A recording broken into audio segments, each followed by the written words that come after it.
Hey everyone, welcome on to Branded. This is the podcast that takes you behind the scenes and beyond the brand.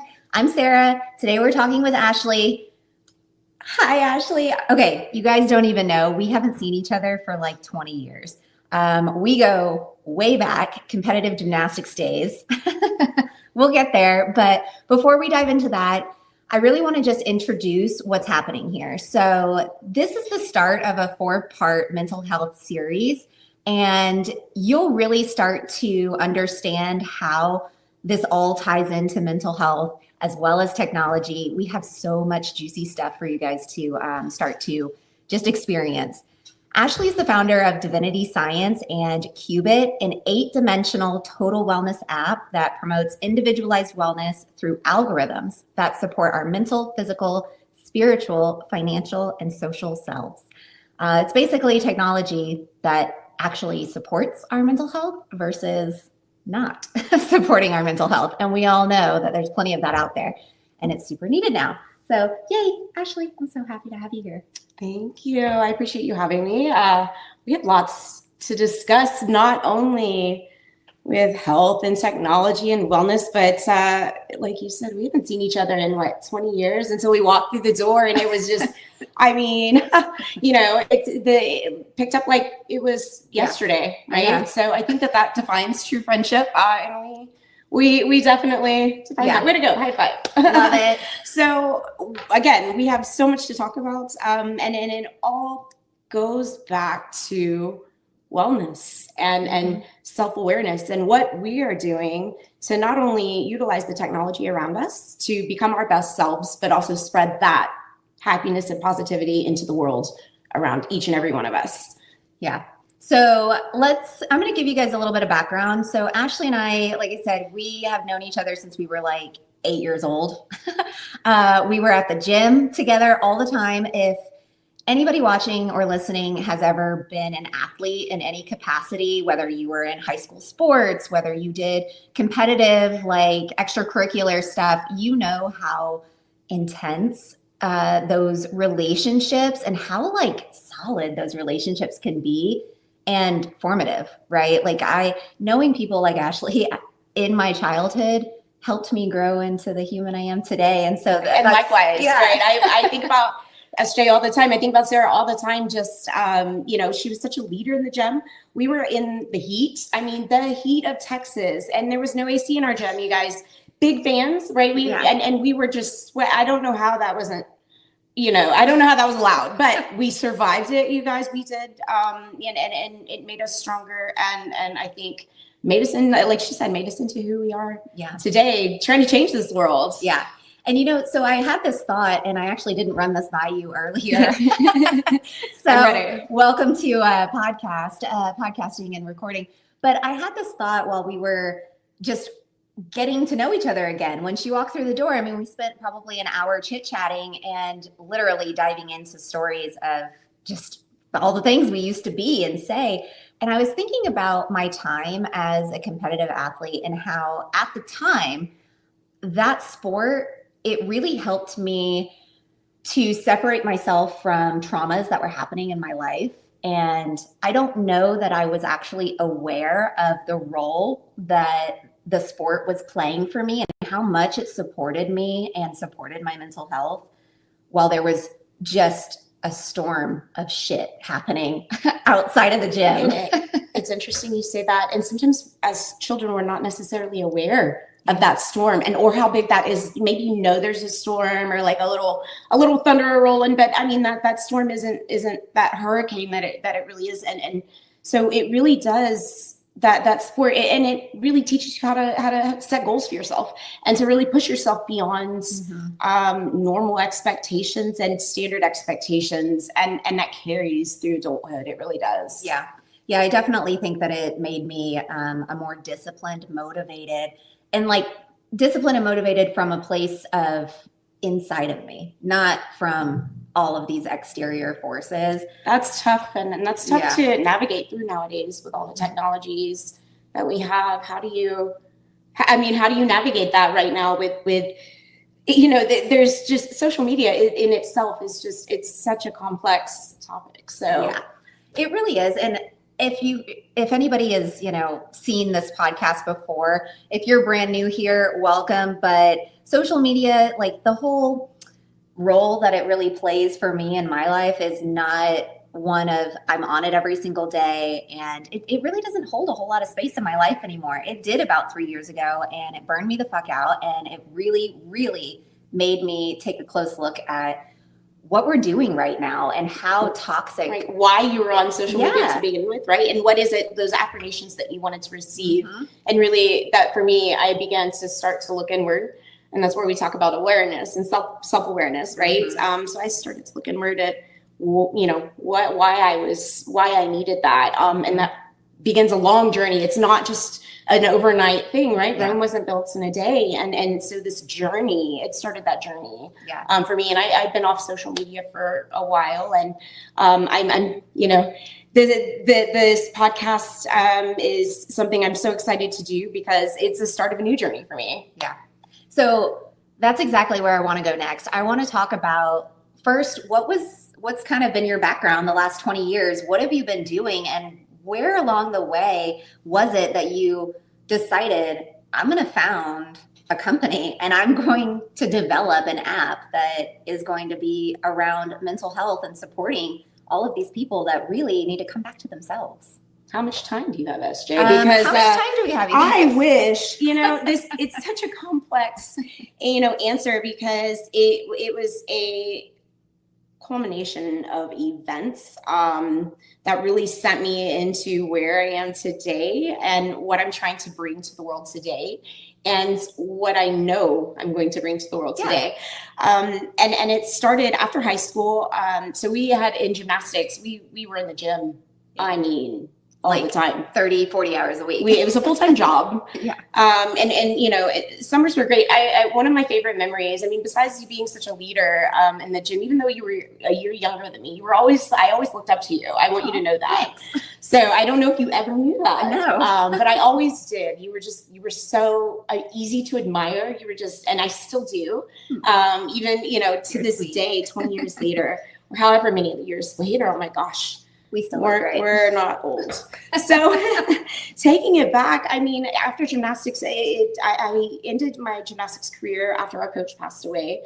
That was a difficult journey for me. And that I think really, besides who I was already, it really kind of started the journey into,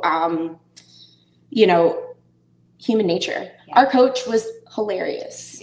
And I take that, and just watching him and his behavior, that I think he was the first person I really started to watch and observe and wanted to be like and emulate. And then from there, I just learned from everyone I've encountered. So I couldn't do gymnastics for very long. It was just too hard for me. So I started coaching for a while. And then I ended up having my son. And I worked in auto claims, and I got to see human nature at its finest in the worst situations. And, it was amazing. I got to help so many people, but it was so draining. We don't realize we take on these roles and we take on these jobs that perhaps, help others, but we don't think about how draining it is on ourselves. And so it really was hard to give everything I could to help someone on the other end that was having probably the worst day of their lives. And, I don't know, feel good every night. And it became this wheel of, instability. And then I went through, some personal relationship stuff. I had my son, my amazing son. And, he was 3 years old when I divorced, and I was working auto claims, going to school full time, trying to make something of myself. And I couldn't balance it all. It was just a lot. We all try and balance, everything. And I couldn't figure out why I couldn't balance things. So I ended my auto claim journey. I started working in a tech startup, got to know the tech scene a little bit. I evolved. I learned about HR compensation. So I started learning about equity and data. And then I was able to become an admin for Workday, which is a HR system, an HCM system. And so I was able to learn about tech. So I took all of this, right? It's not an easy answer, but I took all of this. Oh, and I recruited somewhere in the middle of there. So I took all of this, and, I really realized I couldn't work a normal 9 to 5 and like a normal person, like many of your listeners can, I couldn't do it and I didn't know why. And I found out I had disabilities. So all of this time, all of these, turmoils, these struggles that I had along the way, trying to find that balance and trying to figure out what I wanted to be when I grew up. Yeah. I struggled because I had disabilities that I didn't even know about. Yeah. So from there, when I had I had tried school several times. I couldn't, I couldn't seem to make it balance. I decided to, develop an app. Why not create my own company? Why not? And I love it. Why not create my own company? And that way I'm not working for anybody. Mm-hmm. And then take my research and apply it to not only the world, but myself. And so it just became this mush of this brilliant idea. It took about a year to develop it actually. But it was just this idea of changing the world from the inside out, mm-hmm. right? And this is where it gets kind of, less, all about the background, and it's all about middle out problem solving and mathematics. And so I began to study psychology. I studied, in order to understand myself, I decided to study human behavior, mm-hmm. and then noticed direct correlations with the way that we feel and the vibe that we radiate out into the world around us. Yeah. And so what I did was I decided, perfect, like let's make an app that gets everyone to be their healthiest self. And it just like spiraled from there. It started as a psychological algorithm to actually quantify mm-hmm. health, because there really is no method. There's no standard method of madness for wellness out there that's quantifiable.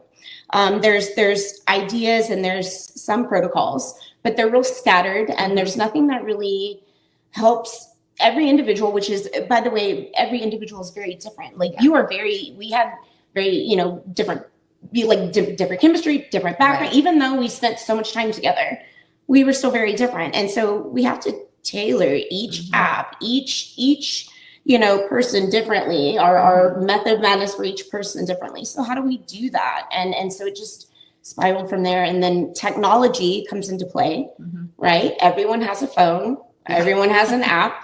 And if they don't, we plan to get the technology into those at-risk centers that don't, to really help with wellness all over. So Divinity Science it's a wellness company. And Qubit is our app that is going to help quantify wellness, and help provide recommendations and proactive approaches to getting ahead of your health based on quantifiable measures. Yeah. So that's a lot of words. And I went like left and right and, over and left field, but it's a long story just to explain why this app is so important, and because it comes from a very personal place. Yeah. Well, I've said it before and I'll say it again. Some of the best businesses come from a place of your own personal necessity. Like whenever someone, I'm having a conversation with a client or a prospective client and they're like, gosh, I just don't know exactly what it is I want to do. I'm like, maybe you haven't felt that struggle yet then, because it's one of those things when you know, and all of your history getting to founding this company and developing this app, all of it played a part in you getting there because you were able to have those 9-to-5s that did not suit you, but you learned from them. You took data from it, right? You banked stuff in your brain and you were like, okay, now I have the awareness that I want to help other people, but not at the expense of my own health. And failure, is sometimes, and I like to say almost all the time, our greatest opportunity, right? Absolutely. So learning that failure is actually beautiful, even if it's not what I wanted to see happen and I lose my shit and I think the world is ending. I really look back and I say, you know what did I learn from that? And I really learned more than I thought at the time, mm-hmm. because the world was ending, right? But that's where we really need to be self-aware and stop and gauge where we are and reflect so that we can get in front of our emotions so we don't think the world is ending. Right. Yeah. And I think, self-awareness is it's a practiced skill. It's not something, of course, there are, I'm sure, people that just are innately tuned in to their own self-awareness. I am not one of those people until very recently because I practiced at it. So now I have more of a second nature kind of ability to tap into that self-awareness and understand when I'm having a bad day. It's okay. I'm not going to try to resist through the bad shit that's happening all day long. I'm just going to sort of lean in and let it be, because the next day is going to be different. Like, Absolutely. and that's not something that I had 3 years ago. That's not a skill that I had.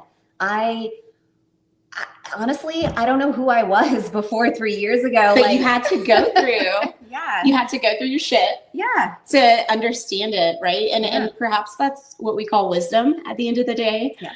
But it's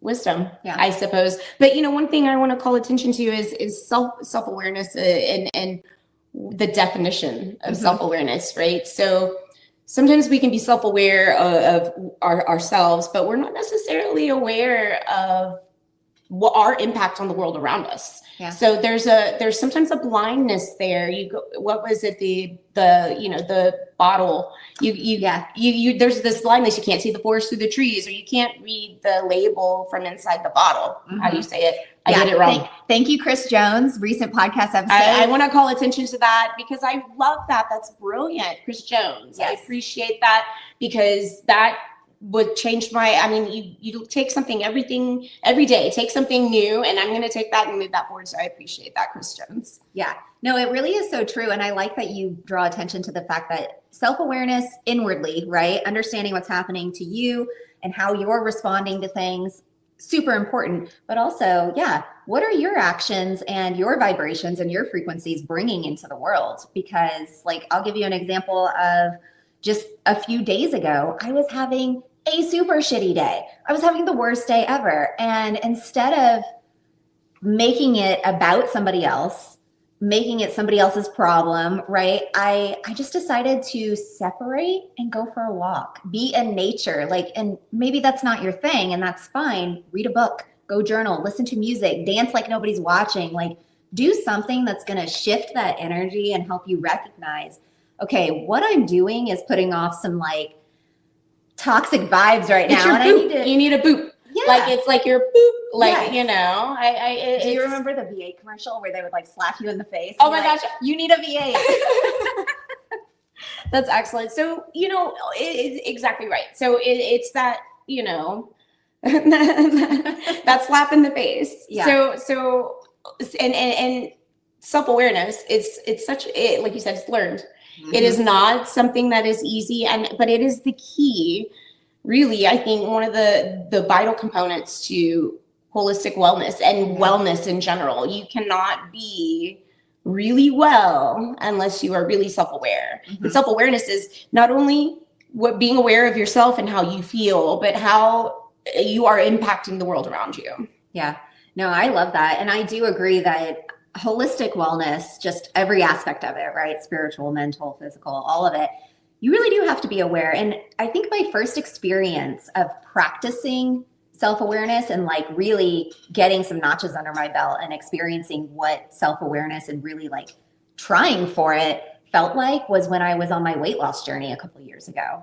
That was sort of the first time that I gave myself the opportunity to be fully aware. And that's a journey. Oh man. It's a journey because, and I bet it was even because there's so much out there that perhaps is perfect for other people, but maybe not perfect for you. And so that personalization, we're missing that personalization. Yeah. I love. If only there was an app. If only. That could, So that's where we're at. Is we have this technology in front of us, right? We've got these needs. We know these needs, and how do we make this technology safe? So really, that's what we're trying to do. We're researching. We're basing our algorithms on scientific research. I am not just off the streets trying to do quantum physics over here. I have an advisor that's a theoretical astrophysicist that's making sure my math is sound.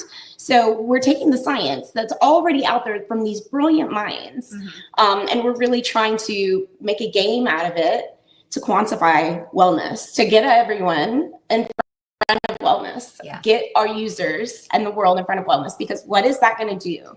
Like let's think about that. That's middle out problem solving. Mm-hmm. It's getting every user to be their best and then having that radiate out into the world. So teaching, how to be less divide, less black and white thinking, Right. which is very, very prominent issue right now. Oh, absolutely. Especially with November coming up.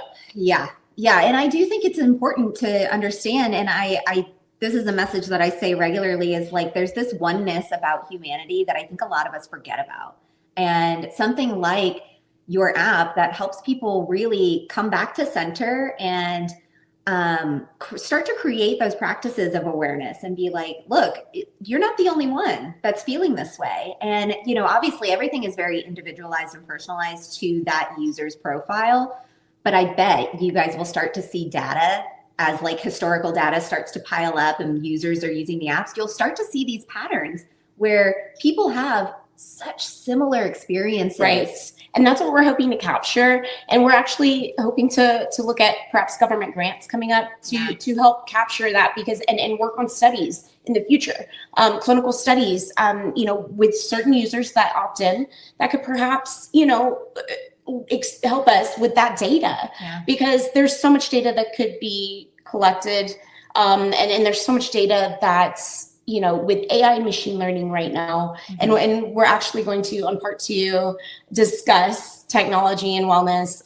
But with all these technologies in front of us, like how do we build that out in a way that will improve wellness? Well, we score wellness, mm-hmm. and then we look to create a competition and improve that, so that we improve our individual score. Mm-hmm. Then it just naturally happens. It's a pyramid scheme of love, I like to say. Yeah. And I've only had one person tell me that they didn't like that, but everyone else I talk to loves that. But I call it a pyramid scheme of love, because if each individual is their healthiest and their best version of their self, like they feel the best, they're going to radiate a healthier, happier vibe into the world around them. And I know it sounds weird and I know it sounds crazy, but we quantify it. You do it with math, mm-hmm. and then it just, it's a journey.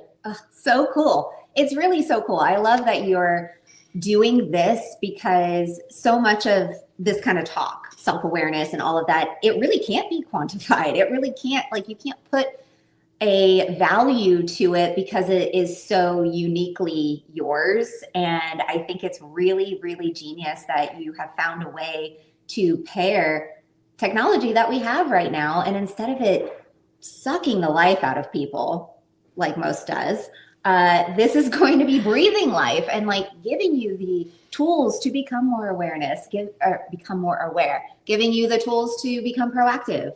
And that's the key, huge. Proactive, right? How do we become more proactive? Well, we have to have a profile for a user that's very individualized. Mm-hmm. And then we have to score that profile. And then we have to provide recommendations on the areas that one of the, any of the 8 dimensions of wellness that user could be perhaps, have a lower score, right? How do we provide a personalized recommendation? And what do we do? We bring in AI and machine learning, those fun words that we are going to talk about on our next part, and we're going to define them, and we're going to talk about tech. And again,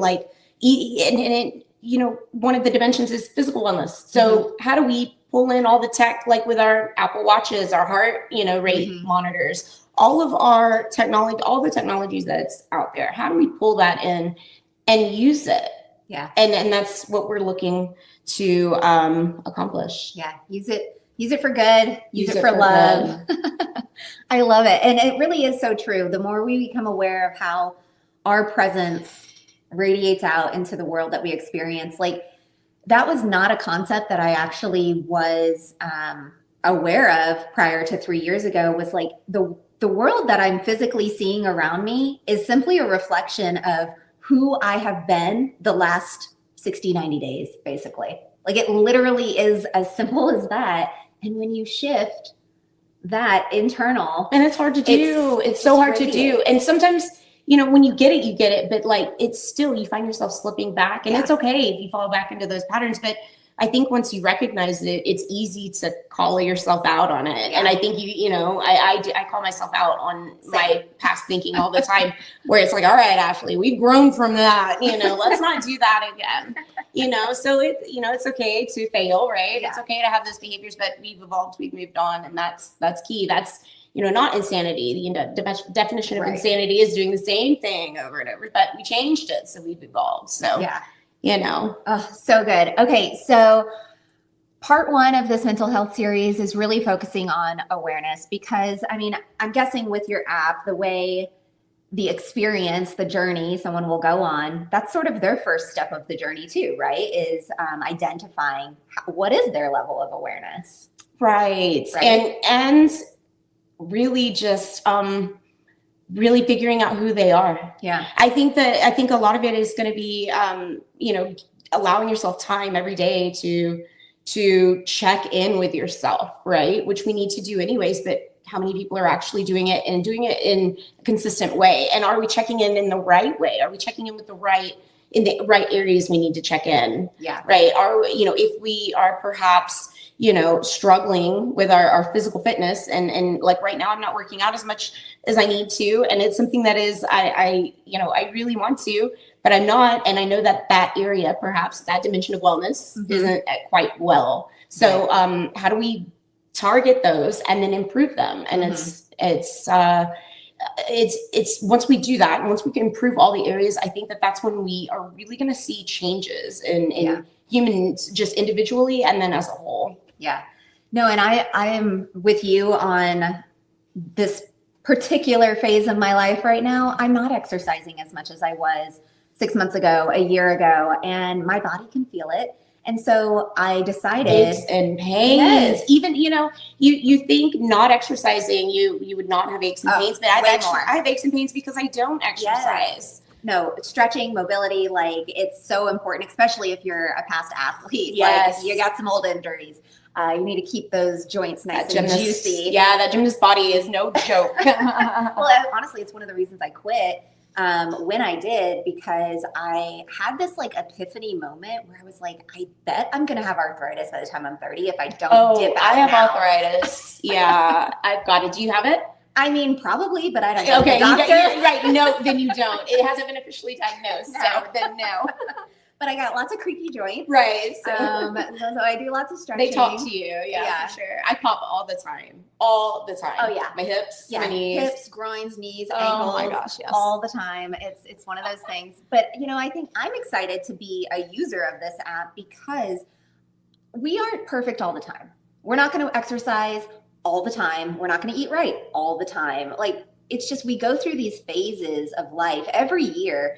It's not even with the seasons. It's just whatever's happening in your life, you have these sort of phases. And for me, it tends to be every 3 to 4 months, I recognize a shift in my physical atmosphere. And it usually gives me an opportunity to sort of dig in a little bit to one area of my life that I've been ignoring. And so right now, the phase that I'm in, I'm starting to focus on myself again. I'm stretching and doing a minimum of 20 minutes of something that gets my heart rate up, movement, something every single morning. Because if I don't, I am such a bitch at the end of the day. I'm so crabby. I just I need to exert that energy and feel that sort of flow. And also it allows me to move energy in my body.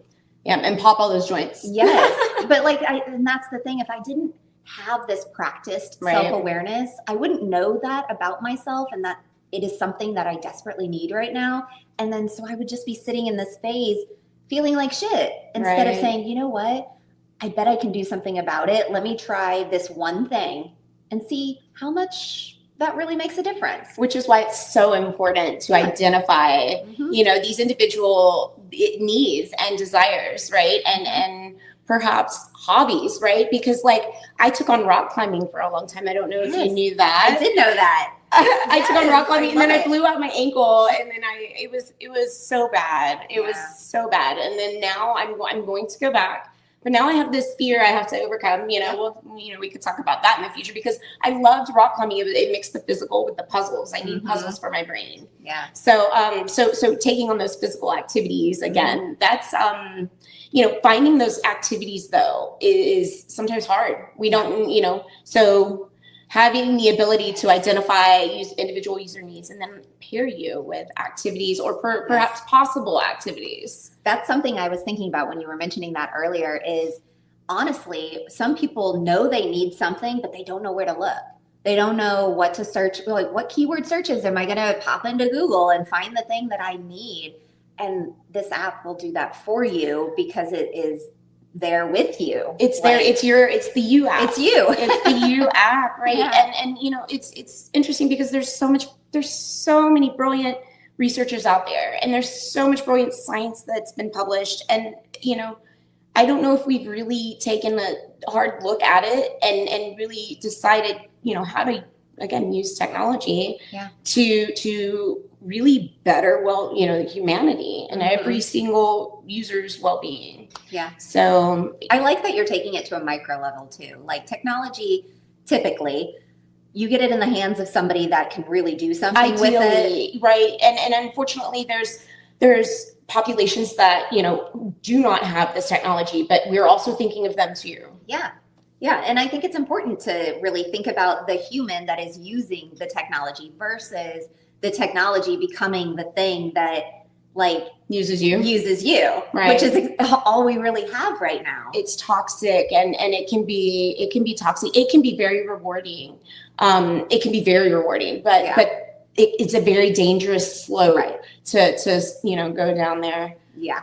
Yeah. No, I love this. You're pairing the human with the tech. And so come back for part 2, because we are going to be diving into the tech side of this and how technology, what role is it really playing in the grand scheme of our lives? And is it harmful? Is it helpful? Like, we're going to be talking about this and really digging in. And this is just the first of many really fantastic conversations. And we'll be a little more technical. Excited. We'll be a little more technical next time. We'll talk about, again, how Qubit got its name and, just some of the fun, techie, mathematical stuff behind it, but actually mixing in a little bit of psychology too, I think, which is very important when we're talking tech. We need to think psychology because tech impacts psychology. Psychology is everything. Right. Yeah. I mean, it is humans using technology. So how is it affecting the human brain, the psyche when utilizing it? And how does it support it? And I just love that you're asking these questions and doing something about it. I mean, who'd have thunk when we were jumping on trampolines, doing double backs, that we were going to be talking about? I thought I was going to be like a veterinarian or a teacher or something. I thought I was going to be a sports doctor, and then I saw how much. There you go. But then I saw how much school I'd have to go to, and I was like, no, never mind. I hear, and that's the funny thing. This company is also one thing I didn't touch on is that it's actually my kind of research. Mm-hmm. For me to go back to school because, I couldn't finish while I was, trying to work and juggle school full time with my sons. So, this is hopefully going to help me get into any grad school program I want to. I want my MD, PhD. So those are the goals. Just so I can really understand the human body and humanity. Mm-hmm. And quantum mechanics as well. I love it so much. We need more people like you. There's so many brilliant people out there. They just don't know they're brilliant yet, but we're going to find it. We're going to find it, and everyone, we will. See, and that's so true. I was just having a conversation with my stepsister the other day, and she's working at a restaurant, and she's like, I'm doing so well there, but I don't know if it's the thing for me. And I was like, play. Literally think about all the things that make you happy and bring you joy. I guarantee you can monetize it some way or another. That's the key is doing things you love and creating. Creating is so youthful for the brain. Yes. And so play and learn and grow because that is evolution. Yeah. Oh, we're going to end it there. That was really good. I hope you guys enjoyed this episode. Please drop any notes that you might have. This is going to be one of a 4-part series. And honestly, there might be more because there's so much juicy information to talk about. And hopefully we'll get to do these other episodes in person as well. We're going to even have some people calling in to talk about some of the aspects of this app and how it's being developed. And I'm going to talk about my challenges. I know that you like to discuss business challenges and, this is a startup. this is a baby startup. I have all kinds of fun stories about challenges that we are going to go through through these parts because, you know, it is a journey. We are still in early development stages. We are still looking for funding. We are hiring. So, you know, there's so many things that, you know, I can't wait to see where we go from here. It's just, I can't wait. And then I'm so glad to have you on this journey with me. Oh, so fun. All right, you guys, until the next episode, we'll see you.